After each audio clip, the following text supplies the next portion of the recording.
a profound statement in your book. You say wokeism has a supply and demand problem. The demand to uncover racism is an all-time high, while the supply of racial transgression is an all-time low. Now, that's an arresting statement in itself. Yeah, no, I think that if you find your moral stature to be built around your ability to identify as a victim, that's going to mean that you have to also have a constant stream of perpetrators. So we have to become built as, we begin to identify as accusers.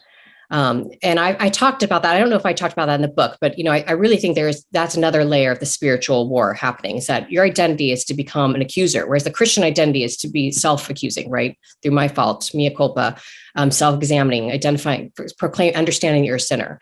The movement really gives you an incentive not to identify in that way, but to identify the sins of others in order to maintain your status. And so that's, they create, that's where I think part of the reason where microaggressions come from, that if we become far more, or far less racist country, I think that's pretty undeniable.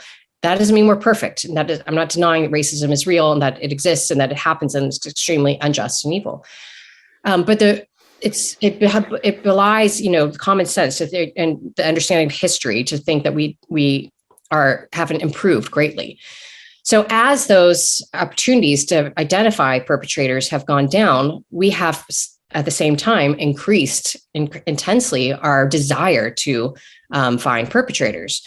And so that's where I think, in part, microaggressions come from, that if we can't point to explicit actions that people are doing that are racially transgressive, we have to find kind of subtle ways. So, when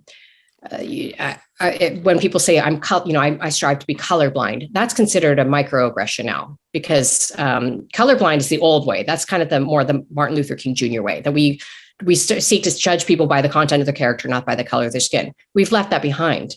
Now, to say that is to deny that you're seeing, that person's blackness. And so you're in some ways, it's a white perspective that is projecting sort of a dominance in the conversation. That's one example, but there's a whole host of microaggressions that people can point out.